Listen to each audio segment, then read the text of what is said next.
Hey y'all, this is Shanti coming to you with another video here on my channel with ShantiJaySpeaks. Today I want to talk about the signs of ectopic pregnancy. I'm going to first just start off by sharing a little bit of my story about the rupture, and we're just going to just dive right into it. So the night of the rupture, my fallopian tube rupture, I had an ectopic pregnancy in which I did not know. Everything was normal. The day before, maybe a week, I want to say maybe a week before, I had started spotting. And when I asked my doctor, was this normal? They told me that in pregnancy, there is spotting. As long as it's not filling up a pad in an hour, that I should be okay. So I went on with my day, I went on with my week. And on a Friday evening, I began to have some excruciating pain, generally on my right side. And so I went to go lay down thinking that maybe it's just, early pregnancy symptoms. You're supposed to have some cramping, you're supposed to have some abdominal discomfort. So I didn't think anything of it. I went to go lay down. I lay down for a minute and I was so uneasy, and I tried to get up to go to the bathroom. Up on my way going to the bathroom, I just stopped mid-stride. I could not walk anymore. The pain had got so bad that my legs just felt like they could not even move, y'all. So my husband, he came, he's like, do you want to go to the ER? And I'm studying, I'm like, no, it's just, I just have to get through this. I just got to go to the bathroom. So I could not walk. And he was just like, no, we have to go to the ER. Something is just not right. As soon as he said that, I felt a gush leave my body. And I'm like, oh my God, I am like having a miscarriage. I feel like I'm about to have a miscarriage. And so blood rushing, I have it all on my legs, all everywhere. And so I cleaned myself up as best I could, put on some comfortable pants, and we went to the ER. Upon arriving at the ER, they were like, first of all, they had me sitting in the ER and there was nobody else there for like an hour and a half. So poor chair, okay? I put on a pad, I put on something to cover myself up and, to keep myself from bleeding all over my car. But by the time they called me back, that pad was like soaked. It was done for. So they called me back and they asked me to give a urine sample. At the time, I could not go to the bathroom. I don't know if this is one of the symptoms or not, but I could not go to the bathroom. I just could not pee. I don't know if it was the fact that I was in excruciating pain, or if it was just the fact that I just didn't have to go because of what I was experiencing. My blood pressure had went up to 176 over, I think, 94. And my blood pressure is usually 98 over 68. So as you can tell, my body was in some kind of distress. So I went in with the doctor. He basically stuck his finger up my woo-ha, and he basically pressed down towards my anal area. And when I say I wanted to kick him in the face, like Rasputia on Norbit, I wanted to kick him in the face. As soon as he did that, I immediately jumped, like it hurt so bad. And he was like, yes, I think you're having an ectopic pregnancy, in which we'll have to rush you to the hospital so that you can have surgery if that's the case. They wanted to get the urine sample to get a pregnancy test on me, but I had already told them that I had confirmed that I was pregnant already and that I couldn't go. The nurse then told me that she might have to insert a catheter just to get a urine sample. No, I told them, no, I can't do it. I'm not getting a catheter put up me. And they just pretty much checked me, and I was just bleeding all over the place. At this point, I was bleeding all over the covers, all over the sheets, and it was really bad. I asked if I could ride in the car with my husband to the hospital, and they told me no, this was a medical emergency, and that if I was to ride in the car with my husband, I have no way of anybody being able to help me if I was to pass out or anything like that. So I had to ride in the ambulance, a bumpy ride by the way. And I got to the ER. They had me sitting in a bay, just sitting there waiting on me to get an ultrasound done. And so the ultrasound is basically what they use as far as to locate where the pregnancy is. And it also took some lab work to see what my levels were as far as pregnancy as well. So what an ectopic pregnancy is just basically a fertilized egg. Sperm met the egg got fertilized, and it's on its way down to the uterus. And it gets stuck. It gets stuck in the fallopian tube. It can get stuck in the ovaries. It can get stuck outside of the uterus. It can get stuck in the cervix. Pretty much anywhere that's outside of the uterus is considered an ectopic pregnancy. 95% of the time, it's in the fallopian tube. So going forward, I just pretty much didn't even know what this was at the time, because when I thought about pregnancy, I thought that once you were pregnant, and everything was said to be okay, that you were good to go. You just had to, grow and eat healthy and wait your 9 months, right? No, wrong. Pregnancy, an ectopic pregnancy starts off normal. You have the breast tenderness, you have the nausea, you have the dizziness, you have the vomiting sometimes, and occasionally you might have an upset stomach or here or there. The difference between the two is that one is with centralized pain, so it could be on the left or the right side. And normally in pregnancy there isn't too much pain besides the normal mild cramping going on with the uterus stretching. So how does this occur? When does it occur? I was told that it happens in 2% of pregnancies, and so 2% is very small, but I'm a part of that 2%. So with that being said, they are saying that the sperm is the smallest cell in the body, while in the woman's reproductive system, the egg is the biggest cell in the body. So even though the sperm got to the egg did not get to the uterus, because as soon as it starts developing with the sperm being fertilized in the egg immediately it starts to grow rapidly. And so it got stuck in the fallopian tube and it was still growing.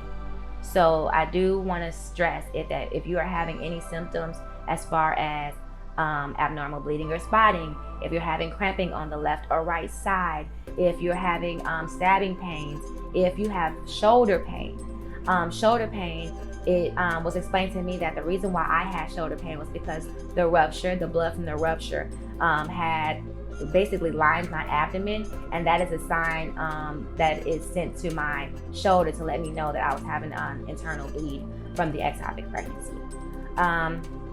Ectopic pregnancy can happen in IVF.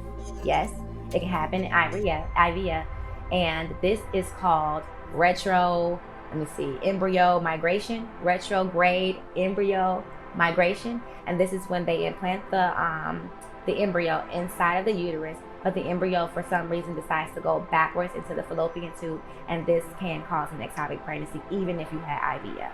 So even if you were taking IVF, which is in vitro fertilization, if you're going through that process, please understand that there still is a chance that you can have an ectopic pregnancy, and it's very important that you monitor, or they monitor you, especially if you had a previous ectopic pregnancy, just so they can make sure that the baby is okay and that you're okay as the mother and that you're not having an ectopic pregnancy.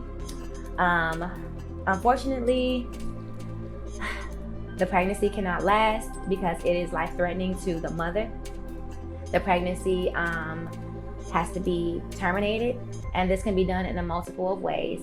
One, if it's caught early, which was not my case, you can be given methotrexate, which is a drug that stops the cell development of the embryo. It stops this. There is a surgery that I had to go through, and it was a laparoscopic surgery. And what they pretty much did was had 3 holes, one above my pelvic area, one in my belly button, and one on the opposite side of the ectopic, so they can go through to the other side to take out the baby and to remove the fallopian tube, as my tube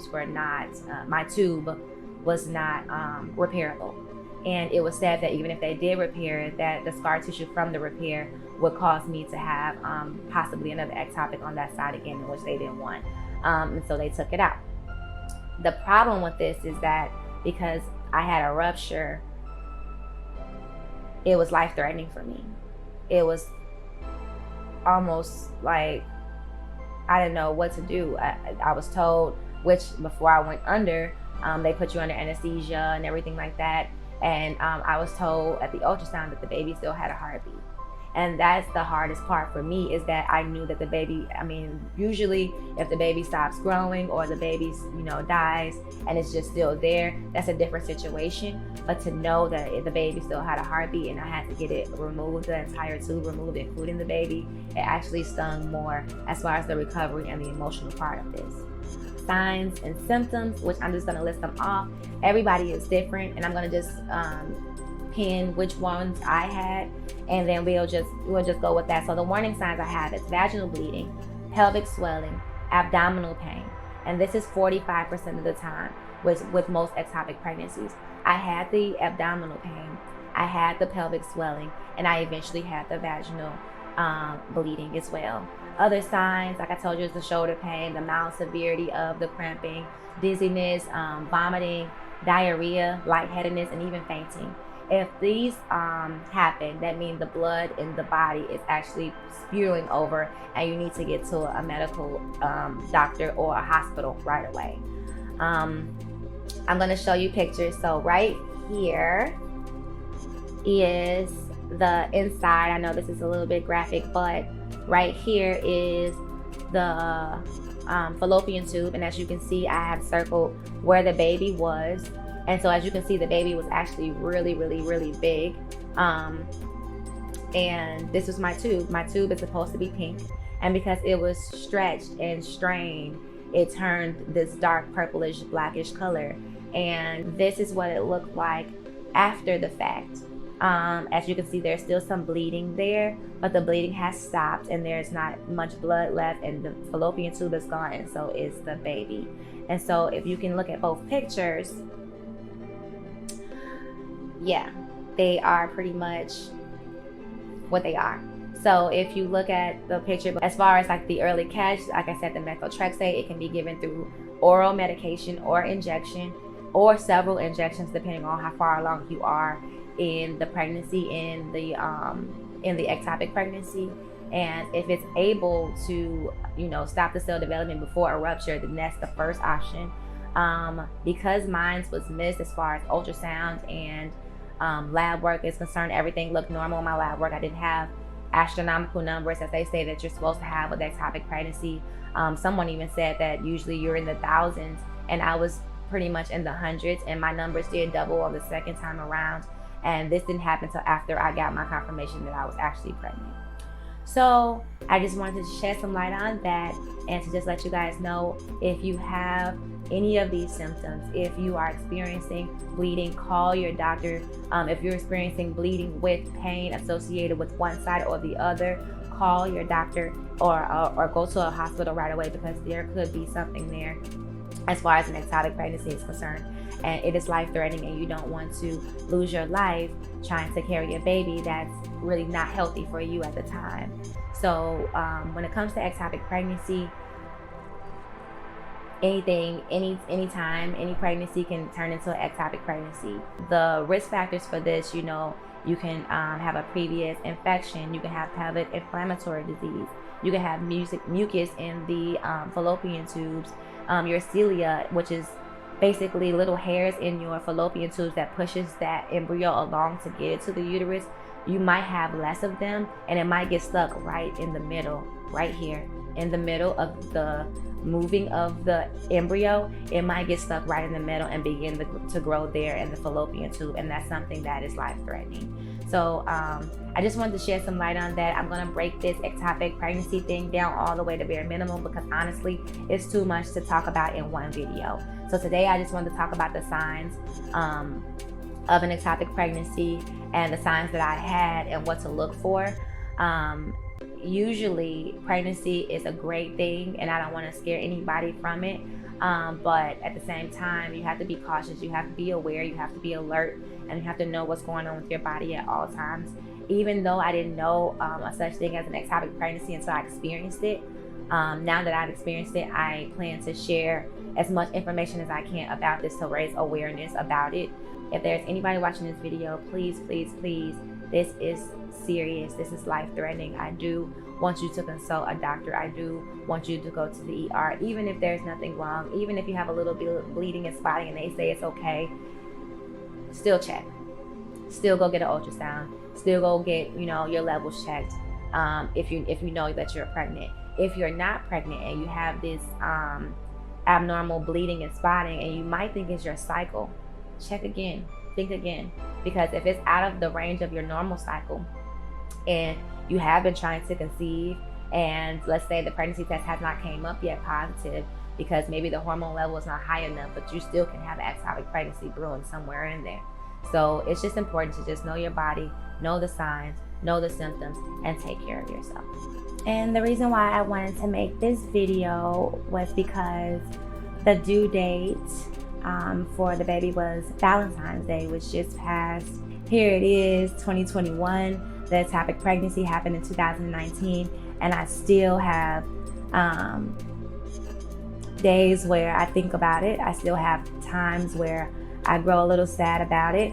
And then when the due date came again, I thought to myself, like plenty of you probably do to yourselves, like I would have had a 2-year-old by now, like running around here, you know, walking and talking and doing everything else.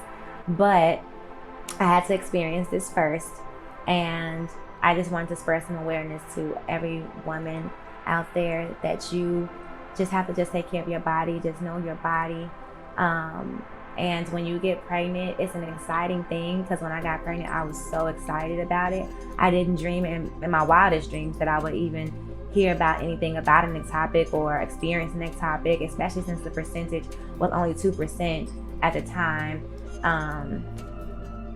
It was just a mind-blowing thing. It was just one of those things. So the due date being February 14th, I tried to make this video about the ectopic pregnancy and the signs and symptoms, which I could not do. I couldn't bring myself to actually do it because I had to show you guys the pictures of the ectopic pregnancy in this video as well. So in order for me to do that, I had to pull them out from Egypt because I actually put them away for just my own sanity. But for the purpose of this video, I just wanted it to be educational. I did want to show you guys what it looked like inside. So I hope you guys like this video. Please like, share, and subscribe to as many people as you know, as many women as you know. Thank you for the support and the subscribers that are already here that join me every single week. I really appreciate you. And like I said, we're just going to walk through this together.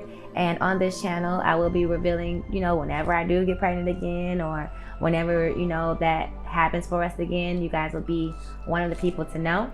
I wouldn't say the first to know, but you guys get it. So that's all I have for you guys today.